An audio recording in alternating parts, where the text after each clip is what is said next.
The morning air in rural Ohio always seemed a little heavier around a roadside diner where Emily Carter worked.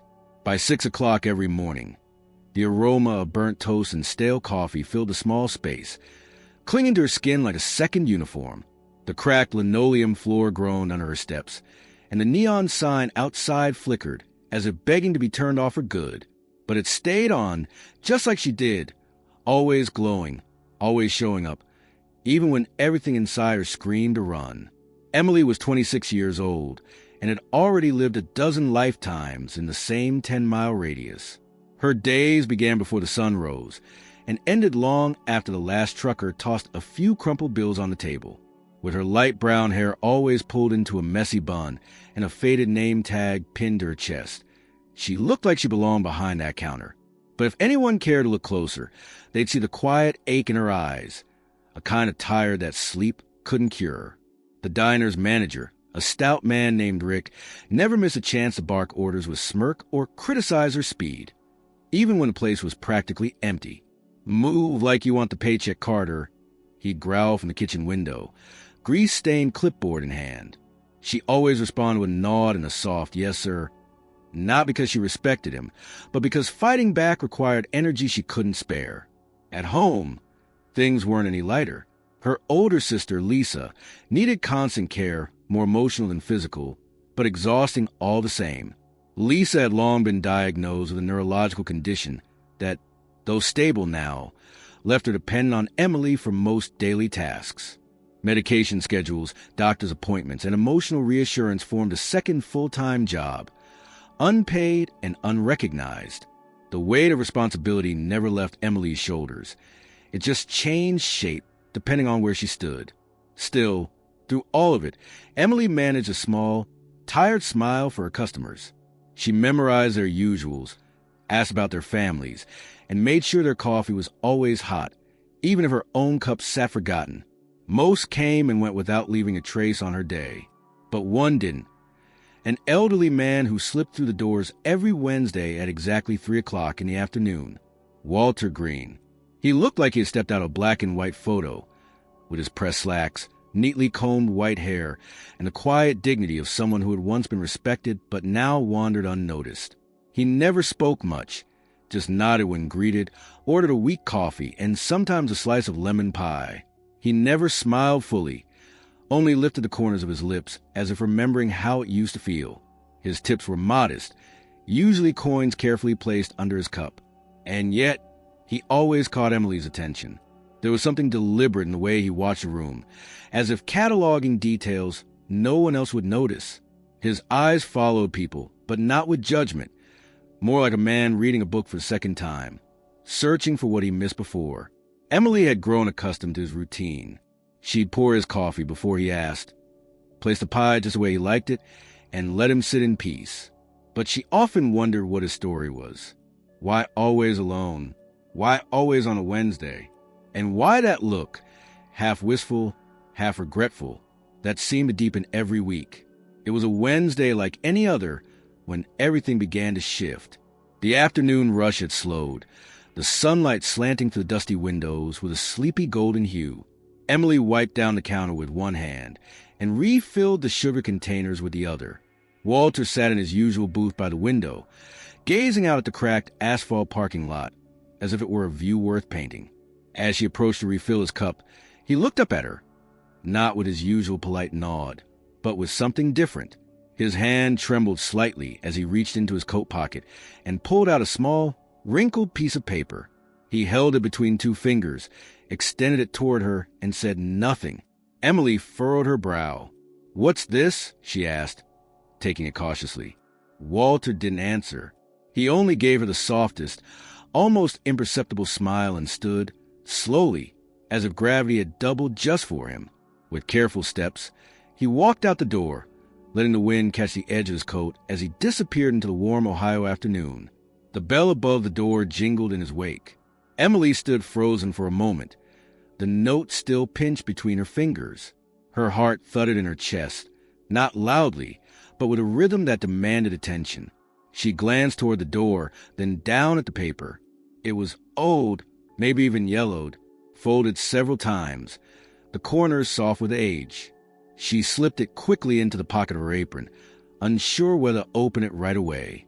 Something about the way Walter had looked at her, quietly urgent, like someone passing on a secret, made her hesitate. She returned to her duties with the note burning in her pocket, like a live coal. Every clink of a coffee cup and scrape of a chair felt far away, like she was underwater, trying to keep focus. Finally, when the counter cleared and Rick had disappeared into the back to yell at a delivery driver, she slipped behind the register and pulled out the note. With a quick glance around, she unfolded it. The handwriting was shaky, clearly done by someone whose hands were losing their battle with age. But it was legible, and what it said knocked the air out of her lungs. You don't belong here. I know who you are. I know what you left behind. Maybe it's time to remember. Emily stared at the words, her mind suddenly blank. What did he mean? How could he possibly know her, really know her? Her hands began to tremble. Behind her, the coffee pot beeped a signal an empty tank. But she couldn't move, couldn't breathe. Her vision blurred for a second, and somewhere deep in her chest, a lock that had long rusted shut gave the first hint of cracking open. In the mirror behind the counter, she saw her own face, pale, confused, a stranger to herself. And outside, beyond the window where Walter once sat, the wind carried a whisper to the late afternoon silence. She didn't know it yet, but nothing in her life was going to be the same again. The next morning, Emily's eyes opened before the alarm had a chance to buzz. She lay in bed staring at the ceiling, the gray light of dawn bleeding to the thin curtains. Her thoughts spun like a carousel that refused to slow down.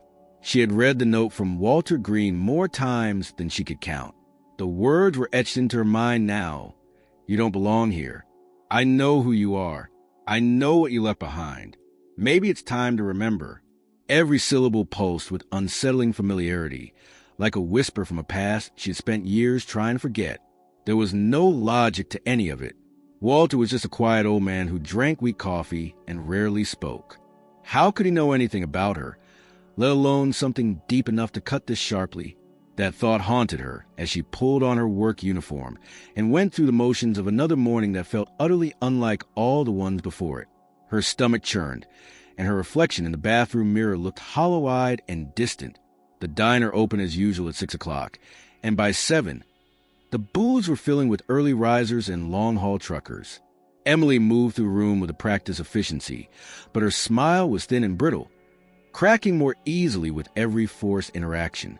She kept glancing toward the door, half expecting Walter to return and explain himself. But he didn't. He wasn't there that day, nor the next, nor the one after that. The absence of answers only deepened the hole forming in her gut. She couldn't focus. Plates clattered harder. Her tray tipped once, sending a glass of iced tea across a customer's lap. Rick scowled from the kitchen window, his voice sharp and humiliating. You're falling apart, Carter. Get your head straight, or I'll find someone who can. She didn't respond. She didn't have it in her to argue. All she could think about was the last sentence in Walter's note. Maybe it's time to remember. Remember what exactly? What had she buried so deep that a stranger could somehow reach it? That night, after Lisa had taken her medication and gone to bed, Emily sat alone in the living room, a blanket wrapped around her shoulders, even though the house wasn't cold. She held the note again, gently smoothing the creases, as if the act might unlock its secrets. Then came the memories, uninvited, jagged, and disjointed. There was the image of a hospital hallway, its walls sterile and humming with fluorescent lights. A woman's voice screaming, a siren, and Lisa clutching her arm, crying. It wasn't a dream. It was real. She had buried it long ago, but Walter's note had shaken the dust off something buried in her bones. She closed her eyes and breathed deeply, grounding herself before picking up her phone. She searched for Walter Green in the diner's point-of-sale system, hoping to find a receipt with a credit card name or even a phone number. But Rick had been right. Walter always paid in cash. No card swipes, no digital trail. Nothing. Just a name she wasn't even sure was real. The next day, she worked her shift with a quiet determination. When Rick stepped outside for a smoke break, she cornered one of the younger waitresses just who worked part-time and was always glued to her phone. "Hey, do you remember that older man? Walter? Comes in every Wednesday afternoon, always alone." Jess nodded, squinting as if trying to place him in her memory. "Yeah, that guy wears the same sweater every time. Kinda spooky, if you ask me." "Why? Do you know anything about him? Where he's from? Has he ever said anything to you?" Emily asked, trying not to sound desperate. Jess shook her head. "Nope. I thought he might have been one of those silent veterans or something. He never talks, never even looks at his change." The conversation ended there, and Emily returned to her shift, feeling the weight of isolation settle heavier on her shoulders. After her shift ended, instead of going home, she took a detour, one that made her palms sweat before she even reached the building. The local police station in town was small, more like a converted house than a proper department. Inside, the air was still and quiet. The receptionist mildly surprised to see someone walk in without being escorted. Emily hesitated at the desk before finally saying, "I'm trying to find information about someone, an elderly man named Walter Green. I think he might have lived around here for a while." The officer behind the desk was polite, but cautious. "Do you have a reason to file a report?" "No," she admitted. I received something from him. A letter. It suggested he knew me, or at least my past. I know it sounds strange." The officer tapped at the keyboard, searching. A moment later, he said, "There is a Walter Green listed here. He's retired. Last known address was tied to a senior living facility about 5 miles from here." The officer tilted his head. "It says here he worked as a nurse. Long time ago. Hospital in the next town over." Emily felt a chill run down her arms. A nurse? That didn't fit the image she had of him sitting silently in the diner. "Could you tell me which hospital?" He wrote down the name for her, Hamilton Ridge Psychiatric Center. She stared at the words, her pulse quickening.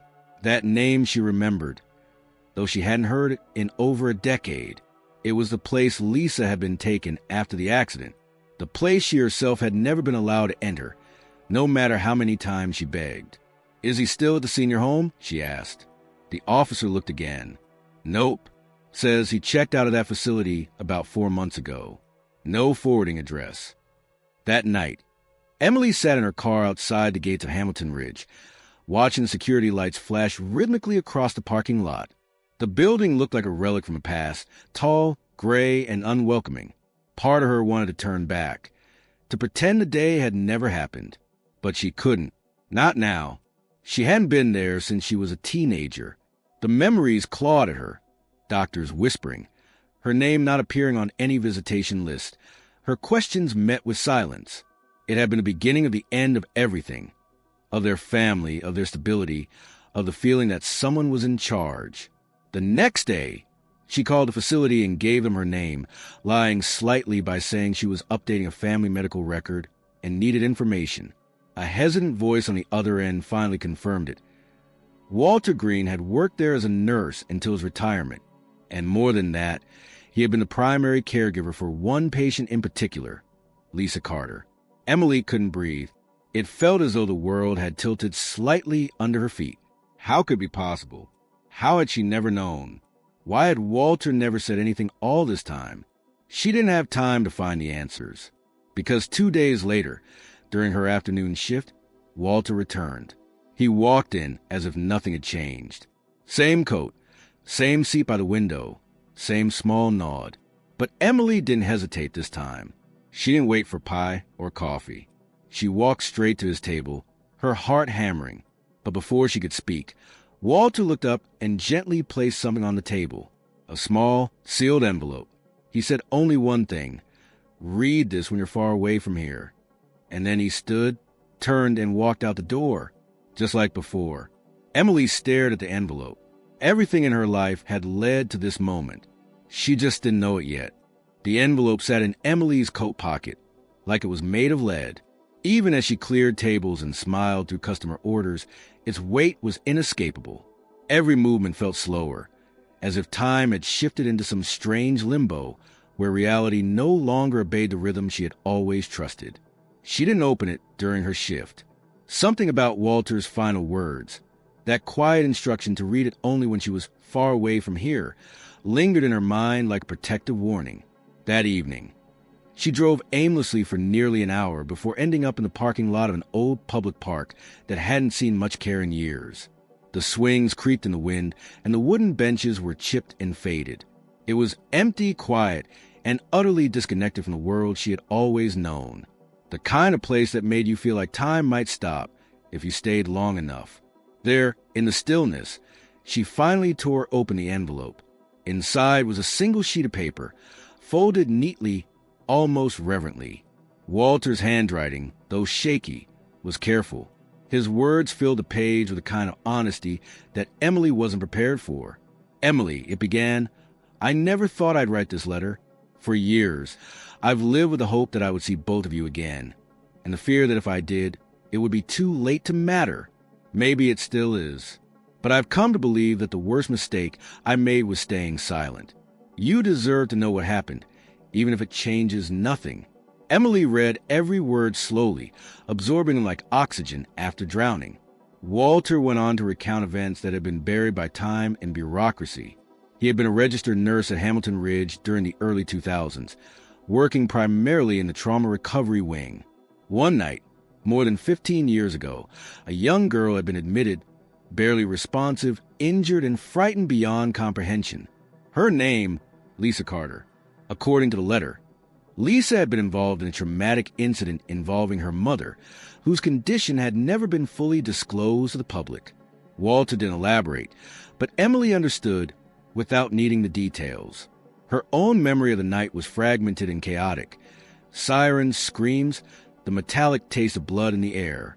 She remembered being pulled away, separated from Lisa, told that things were under control.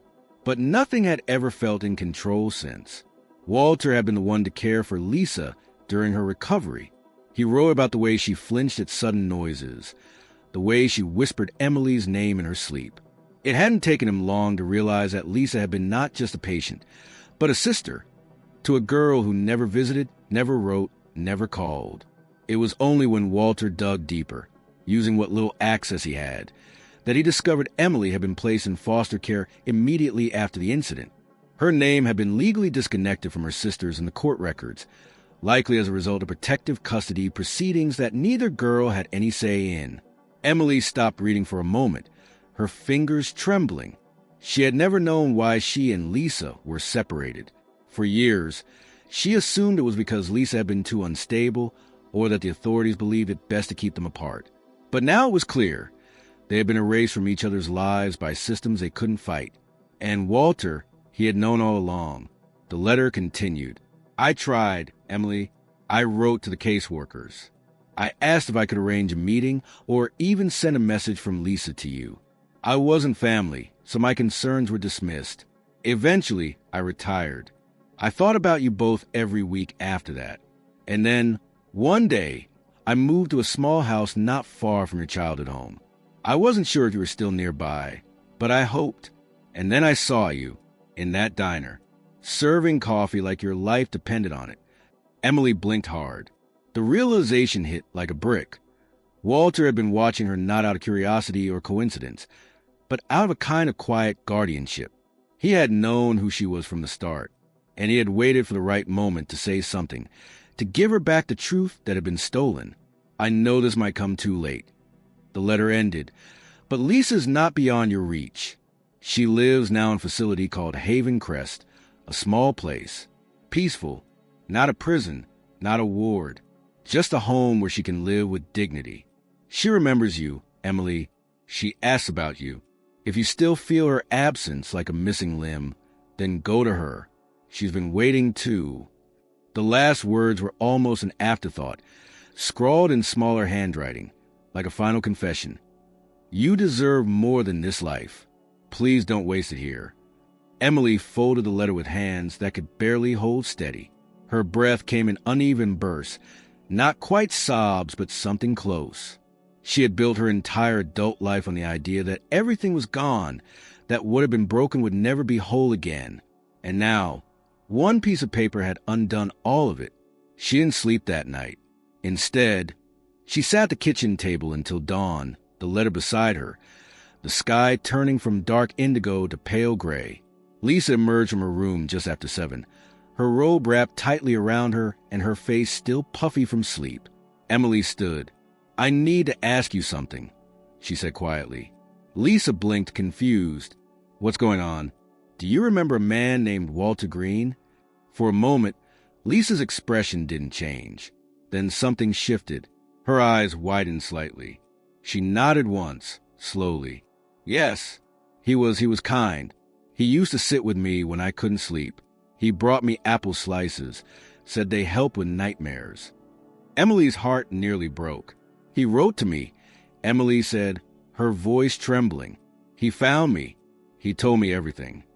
Lisa looked away, as if trying to process the impossible. "He said you were okay," she whispered. "But I thought maybe he just said that so I wouldn't be sad." Emily walked around the table and pulled her into a hug. It was awkward at first, two people whose memories had grown in separate directions. But then Lisa held her tighter, and for the first time in what felt like a lifetime, Emily felt something begin to repair. The next day, Emily went back to the diner, not to work, but to leave something behind. She didn't speak to Rick. She didn't explain. She simply laid her apron on the counter, folded neatly, and walked out without a word. Outside, the air smelled fresher than it had in years. She didn't know what came next, but she knew where she was going, and that was more than she had known in a very long time. The road to Haven Crest twisted through a quiet stretch of Ohio backcountry, framed by aging oak trees and the occasional dilapidated barn. Emily drove without music, the silence inside the car interrupted only by the soft hum of tires against asphalt. The world outside moved slowly, but her thoughts were racing.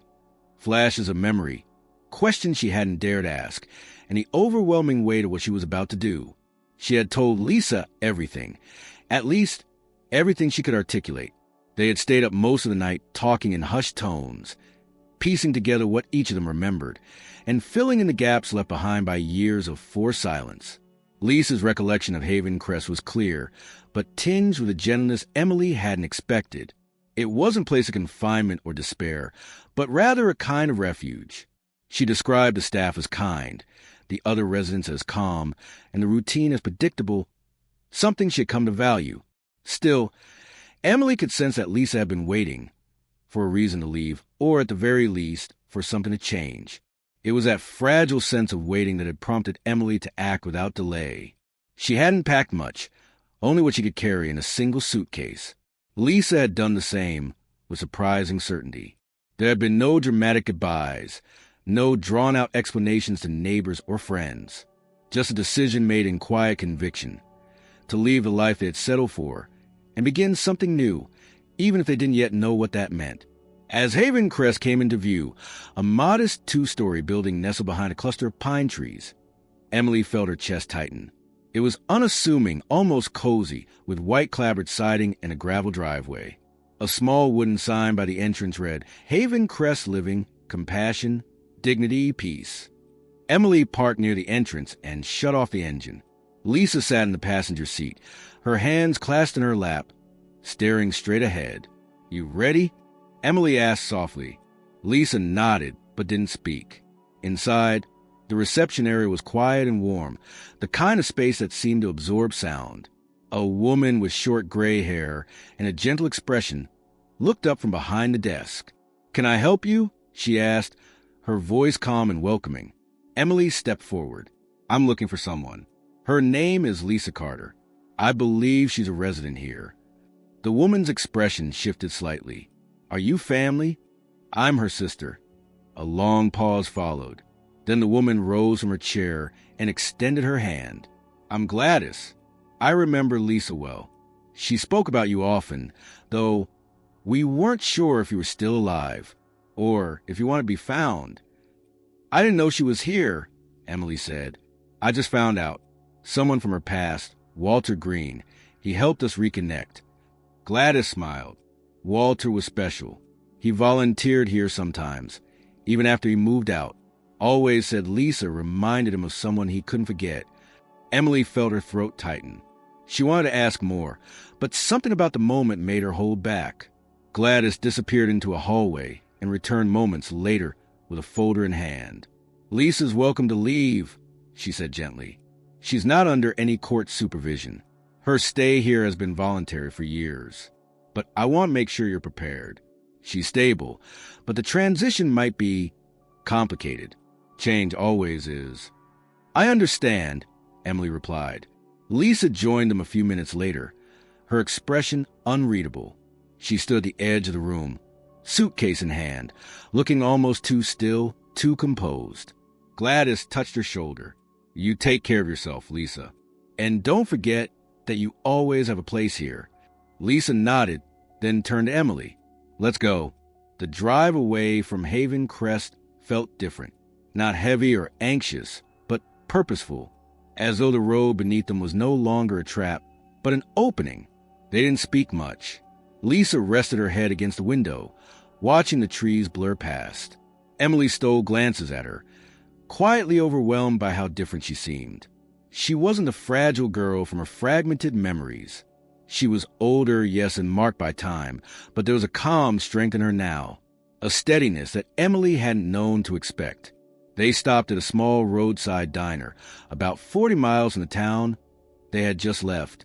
It was a place neither of them had been before, which made it feel like neutral ground. They ordered black coffee and eggs, sitting across from one another in a booth by the window. "I used to think about you every night," Lisa said suddenly, her voice barely above a whisper. Emily looked up. "I wasn't sure if you remembered me, if you hated me, if you thought I'd disappeared on purpose." "I never stopped thinking about you," Emily said, "but everything got buried. I didn't even know where you were, or why we were kept apart. They told me it was for my own good," Lisa said, her fingers circling the rim of her mug, "that I needed stability, that you were too close to the trauma. I didn't even know what that meant." "I think they were just trying to make it easier for themselves," Emily replied. "Not for us." Lisa's eyes welled, but she didn't cry. She just nodded. "It feels strange, doesn't it? Getting a second chance." "It does," Emily admitted, "but I think we both earned it." After breakfast, they continued driving. By mid-afternoon, they arrived at a modest rental cottage that Emily had arranged the day before. It was nothing fancy, just 2 small bedrooms, a simple kitchen, and a view of the woods out back. But it was theirs, a place untouched by memories, unburdened by the past. They unpacked slowly, each item laid down with care. Lisa claimed the bedroom near the window. Emily took the one with the bookshelf, already making mental plans to fill it. The silence between them had shifted now. It was no longer filled with uncertainty, but with understanding. That evening, as the sky turned soft and pink, Emily stood on the small porch looking out at the trees. Lisa joined her a few minutes later, a blanket around her shoulders. "What do we do now?" she asked. Emily considered the question for a long moment. "We live. We figure it out, one step at a time." Lisa nodded. "Do you think Walter knew this would happen?" "I think he hoped," Emily said. "And maybe that was enough." They stood together in the fading light, no longer separated by lost years or unanswered questions. The world had shifted under their feet, and though the road ahead was uncertain, they were finally walking it side by side. The days that followed settled into a quiet rhythm, one neither of them had anticipated, but both began to cherish in ways they hadn't realized they needed. Mornings were simple. Coffee on the porch, the sun rising to the canopy of trees, the hush of a world slowly waking up. Emily would often wake before Lisa and spend those early hours wandering the edge of the woods behind the cottage, the air damp and sweet with dew, her thoughts focused and untangled for the first time in years. There was a stillness here that allowed space to breathe, to grieve, and to grow. Lisa had been hesitant at first, unsure how to occupy this new life, this freedom that felt more like a foreign country than a fresh start. She moved slowly through the cottage, touching things with a kind of reverence, books, dishes, picture frames, as if grounding herself in the certainty that this place, this moment, was real. Her routine began to include short walks near the cottage and afternoons spent sketching at the kitchen table. She wasn't a trained artist, but her hands moved with quiet purpose, capturing the contours of trees, the lines of Emily's face, even the chipped mug they shared every morning. It wasn't about perfection. It was about anchoring herself in the present. Emily, too, was changing. In the calm of this life, she rediscovered something she had long forgotten: the pull toward images, toward light and shadow, toward the art capturing what might otherwise be overlooked. She unpacked her old camera, a relic from her teenage years, its lens dusty but intact. She began photographing the world around her. The wrinkles in Lisa's smile, the slant of sunlight through the cottage windows, the delicate veins of leaves clinging to the last days of summer. At first, it was just for herself, a silent language to make sense of the transformation they were living. But as the photos began to stack, she felt a different urge to share them. The idea came suddenly, during one of their late-night talks over tea. "I've been thinking," Emily said, her voice low. Lisa looked up from her sketchbook, a pencil still in her hand. "About what?" "About Walter, about the lives he touched. I think I want to tell those stories. Not just his, but others too. People who've been forgotten, who've been tucked away in homes or quiet places and left behind."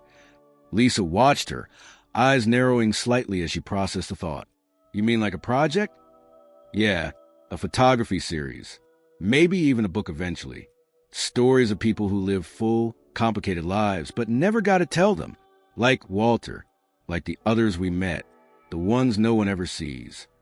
Lisa set the pencil down. "I think that's beautiful." It didn't take long for Emily to dive in. She reached out to the staff at Haven Crest first, explaining her idea and asking if any residents would be open to participating. The response was more enthusiastic than she expected. Within weeks, she had a list of names, people eager to share their histories, their photographs, their laughter, and sometimes their regrets. Emily traveled with her camera and a notebook, taking portraits, recording conversations, letting her subjects unfold themselves without hurry or expectation. One woman, a retired science teacher named Madeline, spoke of a classroom she still dreamed about. A man named George, once a jazz pianist in Chicago, let her record his trembling hands on the keys of an old upright piano. Another resident, Irene, gave Emily a letter she had written in 1962 but never sent.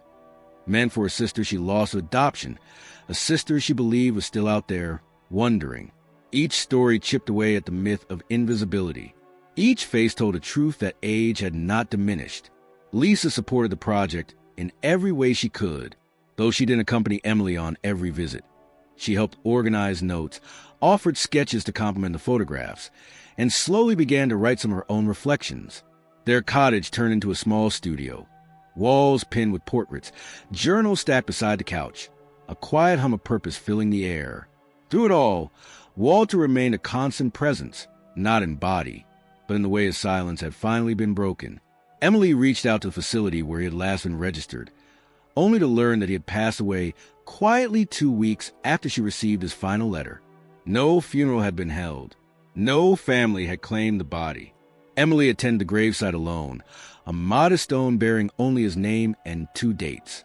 She brought with her a copy of the first photograph she had printed from her project, a black and white portrait of Lisa standing by the kitchen window, half in shadow, half in light. She placed it at the base of the headstone. "Thank you," she whispered, "for giving us back our lives." Back at the cottage, Lisa was waiting with tea and music playing low on the radio. There was no need for Emily to explain. Lisa simply stood and opened her arms. They held each other for a long time, the quiet between them no longer painful.